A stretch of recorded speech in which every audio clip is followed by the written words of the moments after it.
Oke, kami ingin mengetahui seluk-beluk dari Pak Basio Dagelan mengenai sejarah, mengenai pekerjaan, mengenai riwayat seluruhnya. Bisakah Ibu Vina sebagai putra menceritakan secara gamblang dan jelasnya detail ya, tentang bisa, sejarah Pak Basio? bisa, yang saya masih ingat. Iya, silahkan Bu Vina.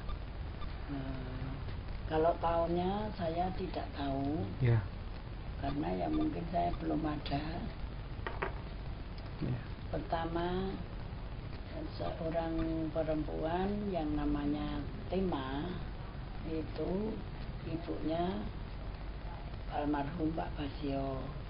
Terus dapat suami namanya Kartopentet, nah itu bapaknya Pak Basio. Terus kedua orang tua itu mempunyai anak satu yang namanya Pak Basio itu. Terus dia umur berapa itu meninggal sama ibunya. Nah setelah itu Pak Basio dengan bapaknya, Pak Basio umur berapa masih kecil sekali, ya sudah bisa bekerja, tapi bekerja saat gitu. Itu ikut Pak D-nya namanya Mbah Kromo yang rumahnya Kertonagen. Kalau Pak Basio dengan orang tuanya itu di Danurjan, di Kepatian Danurjan itu. Kemudian ikut dengan Pak D-nya. Kemudian ikut Pak D-nya di Kertonagen itu belajar bekerja mental, terus naptol itu ya. Naptol ya, itu sampai agak dewasa. Setelah dewasa, Pak Basio itu dijodohkan dengan orang tuanya dan orang tua dari istrinya juga yang namanya Ibu Siwo. Nah Ibu Siwo langsung dijadikan istrinya Pak Basio. Nah itu tahun berapa saya juga tidak tahu, soalnya saya anaknya. Terus punya anak yang nama satu pertama itu Mbak Yu saya namanya Sabiem, itu lahirnya tahun 34. Tahun 34, 1934. Nah terus 3 tahun lagi punya anak lagi saya, Ibu Sabina, tahun 1937. Ya, terus 2 tahun lagi saya punya adik yang namanya Sahijo, itu yang nomor 3. Terus 2 tahun lagi punya adik lagi namanya Sutarjingaton. Terus 3 tahun lagi punya anak namanya Basuki. Nah, Pak Basio punya anak 5 itu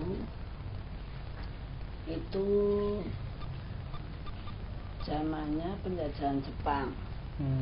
Jepang tahun berapa saya juga belum sekolah, jadinya belum tahu. Nah terus punya anak Basuki itu, bapak karena di sini dijajah Jepang, bapak itu bekerja di PPPI. Ya. PPPI itu apa? PPPI itu zaman dulu, setahu saya bapak bilang namanya PPPI itu Pusat Peredaran Film Indonesia. Nah itu ya agak lumayan, soalnya bapak saya dapat jatah-jatah dari Jepang itu kantornya di Kidul Tugu itu, jadi di sebelah utara bioskopan Rek dulu. Yang sekarang jadi apa? Terus jadi apa sekarang nggak tahu. Nah itu kerjanya di sana. Ibu sering kalau sebulan sering diajak bapak itu ambil beras, jatah beras. Padahal orang-orang lainnya maamnya beras saja sulit, gula sulit, urut. Kalau beli urut itu dapatnya sedikit sekali. Terus Pak Basio itu dapat pembagian beras cukup untuk makan dengan anak-anaknya itu. Setelah itu Jepang pergi, kan terus apa ya, kemerdekaan ya. Nah itu terus presidennya Soekarno itu terus Bapak bekerja di RRI. Nah di RRI di sana ya temennya banyak, tapi saya tidak bisa menyebut namanya satu persatu. Ya dagelan, ya ketoprak dari sana. Terus ada yang namanya Ibu Hartini itu juga ikut ketoprak. Setelah itu Bapak bekerja di RRI itu, terus ibu saya masih di sini.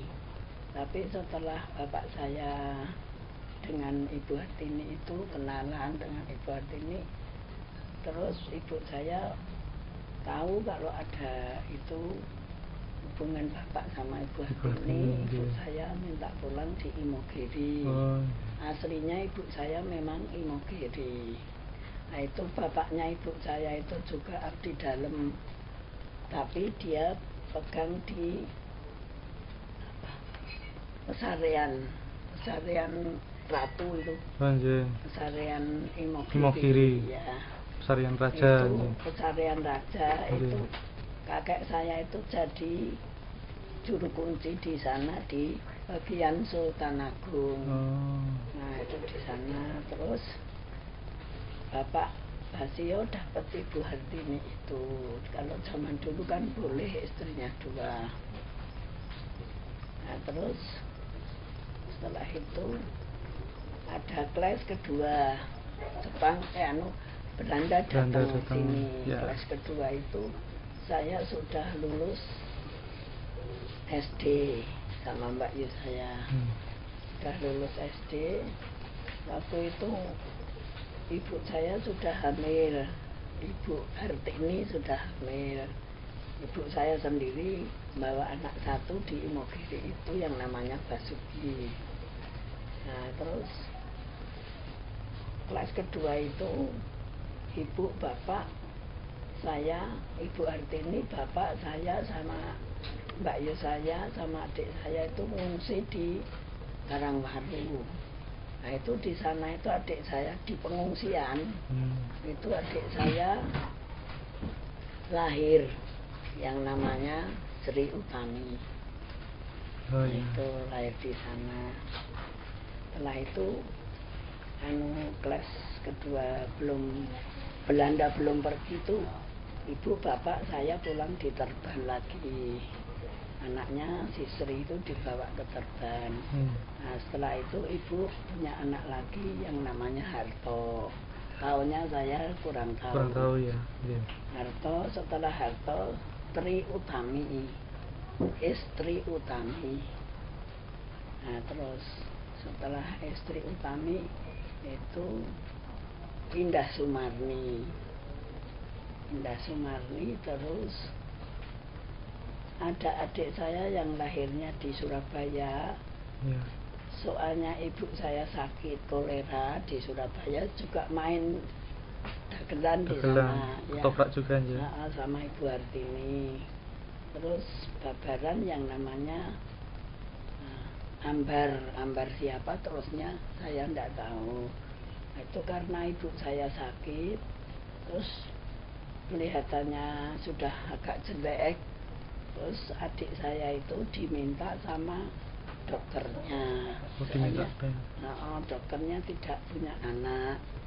Nah, terus bilang, Bu Pak Basio, saya mohon anak ini untuk saya saja. Soalnya saya tidak punya anak, boleh enggak? Nah, terus sama bapak sama ibu itu rembugan, rundingan itu boleh.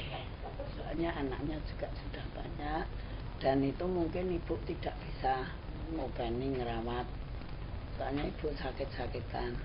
Nah itu terus adik saya diminta sama dokter itu dimok sampai sekarang. Terus Indah punya adik lagi namanya Nining. Nama lengkapnya saya lupa, wong panjang sekali. Nah, setelah itu punya adik lagi namanya Nini namanya, yang rumahnya sekarang di Gampingan itu. Nah, setelah itu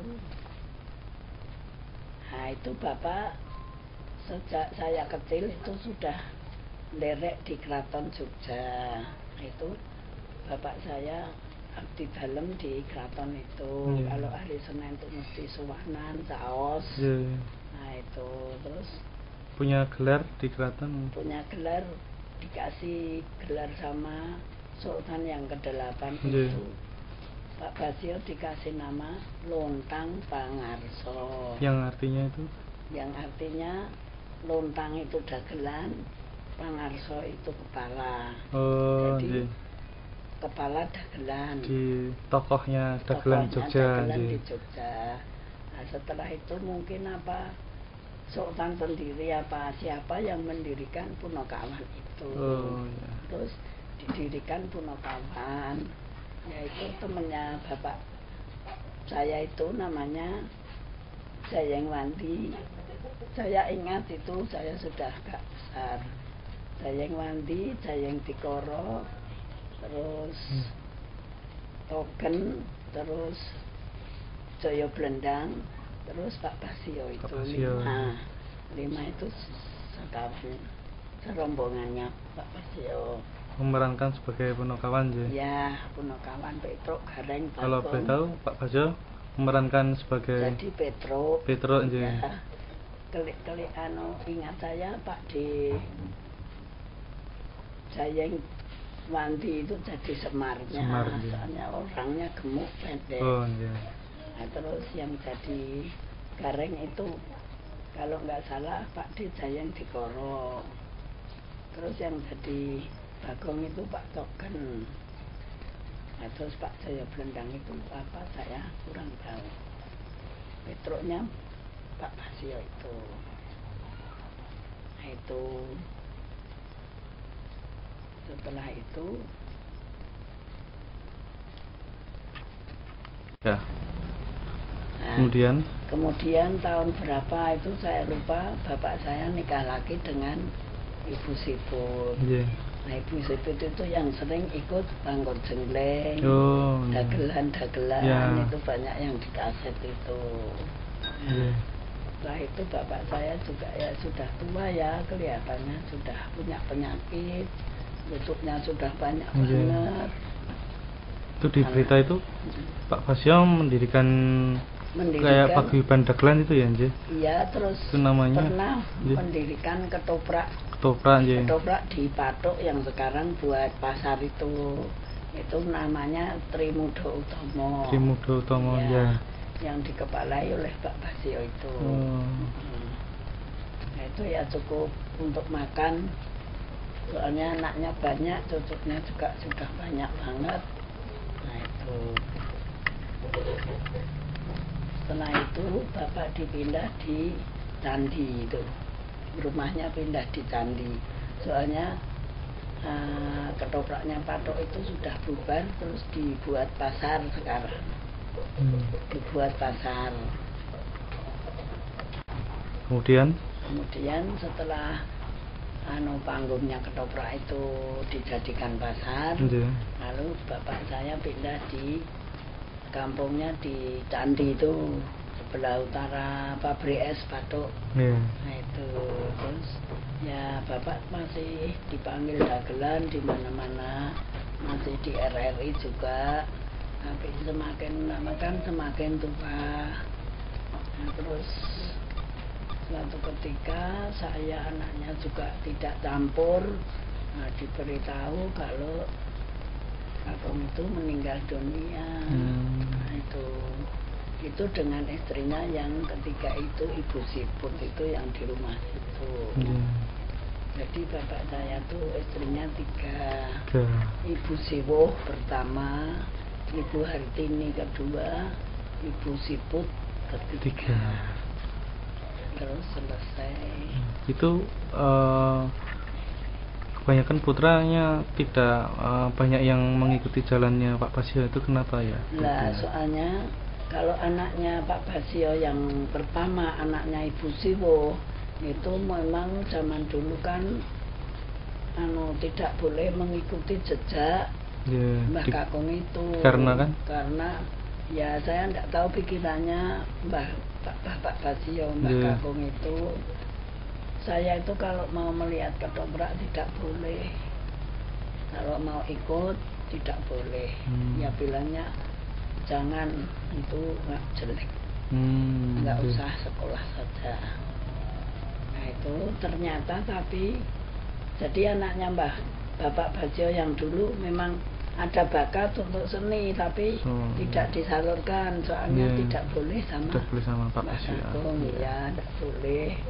Cucunya juga ada yang lucu-lucu, anaknya juga ada yang lucu, menyanyi banyak sekali, semua suaranya bagus-bagus. Tetapi anaknya yang sana, yang Ibu Hartini, itu ternyata banyak yang ikut seni. Gitu. Ya, sekian, terima kasih Ibu Bina atas penjelasan tentang riwayat Pak Basio dan putra-putranya. Sementara sekian dulu, terima kasih. Selamat malam. Saya juga terima kasih dapat mengungkapkan riwayat bapak saya. Ya, terima kasih.